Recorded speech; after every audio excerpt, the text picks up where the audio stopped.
جی ایک سوال ہے کمال احمد ہمایوں باغ چمن گنج سے،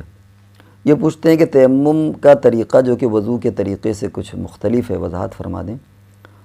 کن کن صورتوں میں کن کن مجبوریوں میں تیمم کیا جا سکتا ہے اور عملاً اسے کر کے بھی دکھا دیں۔ یہ تو مجبوریاں کیا ہیں وہ تو جب آپ اپنی مجبوری پیش کریں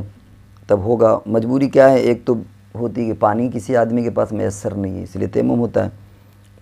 اور یا یہ کہ ڈاکٹر نے اس کو منع کیا ہے کہ بھائی تمہارے لیے پانی مضر ہے، یہ مجبوری ہے۔ بظاہر تو موٹی موٹی دو ہی مجبوری ہوتی ہے کہ یا تو پانی نہ ہو، اور یا یہ کہ پانی تو موجود ہے لیکن ڈاکٹر نے منع کیا ہے، کوئی ایسی بیماری لگ گئی ہے کہ ڈاکٹر نے منع کر دیا کہ بھائی پانی آپ مت لگائے، زخم لگ گیا ہے یا آنکھیں کسی نے بنوائی ہیں، کسی وجہ سے ڈاکٹر نے منع کر دیا۔ اتنا بیچارہ بوڑھا ہے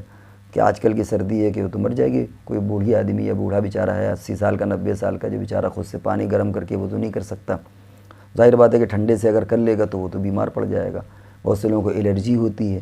تو وہ مجبوریاں الگ ہیں اور وہ آپ علماء سے اپنی بیماری کو سامنے رکھ کے مسئلہ پوچھ سکتے ہیں۔ اب رہا یہ مسئلہ کہ کیسے کیا جائے گا، تو ہم مختصر انداز میں آپ کو دکھائے دیتے ہیں، جتنا آپ کے سمجھ میں آ جائے دیکھ لیجئے اس کو، اور جو چیز رہ جائے اس کو دوبارہ پوچھ لیجئے گا۔ اول تو یہ کہ تیمم میں نیت ضروری ہوتی ہے، بغیر نیت کے تیمم نہیں ہے، تیمم کے لیے نیت ضروری ہے، اور تیمم میں 2 بار زمین میں ہاتھ مارنا ہوتا ہے۔ ایک بار آپ ہاتھ ایسے ماریں زمین پر، جیسے یہ زمین ہمارے سامنے زمین ہے، زمین پر ماریں، اور اگر دیوار ہے تو اس میں اگر پینٹ ہے تو تیمم نہیں ہوگا اس میں، کیونکہ پینٹ جل جاتا ہے۔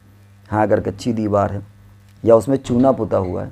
تو اس پر صحیح ہو جائے گا، لیکن اگر پینٹ ہے یا کوئی کلر ہے تو چونکہ وہ جل جائے گا، اس پر تیمم نہیں ہوگا۔ تو مثال کے طور پر یہ دیوار ہے، دیوار پر آپ نے ہاتھ مارا، اگر مٹی واقعتاً مٹی ہو تو پھر ایسے اس کو جھاڑ دیتے ہیں، ایسے نہیں بلکہ یوں کر کے، اگر واقعی مٹی ہے، اور اگر مٹی نہیں ہے پتھر ہے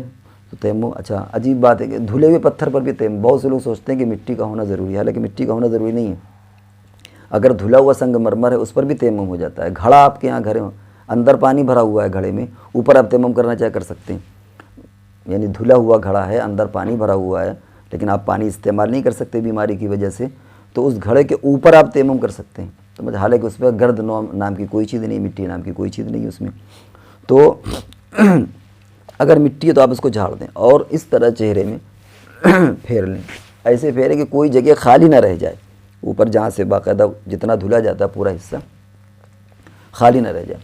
اس کے بعد دوبارہ آپ ہاتھ ماریں، ایسے کریں، اس کے بعد آپ اس طرح یہ 3 انگلی آپ اس طرح لیں، ایسے یہاں سے یہ ایسے کر کے، اور پھر اس کے بعد جو ہے وہ یہ اس طرح بچ گیا تو اس کو ایسے کر کے ایسے یوں کر سکتے ہیں۔ اسی طرح یہ 3 انگلی ایسے لے کر کے ایسے کریں، اور پھر اس کے بعد یہ ایسے کر کے یہ پورا ایسے یہ کر کے اتار لیں، باقی میں ایسے کر کے۔ یہ ہم نے ایک آسانی کے لیے بتایا ہے، ورنہ کوئی ضروری نہیں کہ یہی طریقہ ہو، آپ ایسے کر کے ایسے یوں کر لیں تب بھی ہو جائے گا، یوں کر لیں تب بھی ہو جائے گا۔ جو لوگ سکھاتے ہیں کہ تاکہ کہیں جگہ خالی نہ رہے تو اس طرح کر کے دکھا دیتے ہیں کہ ایسے یوں کریں اور اس طرح پھر کر کے ایسے کر کے یوں کر لیں۔ منشا ہے کہ ہر جگہ ہاتھ چھو جائے، ہاتھ پہنچ جائے۔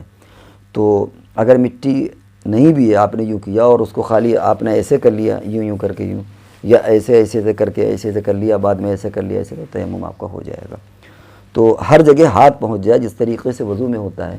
کہ ایک و بال خشک نہ رہ جائے، اسی طریقے سے کوئی بال کی جگہ بھی ایسی نہ رہے جہاں آپ کا ہاتھ نہ پہنچے۔ مٹی لگانا ضروری نہیں ہے کہ مٹی ہو تبھی ہوگا۔ تو میرا خیال ہے آپ کا جو سوال ہے وہ حل ہو گیا ہوگا۔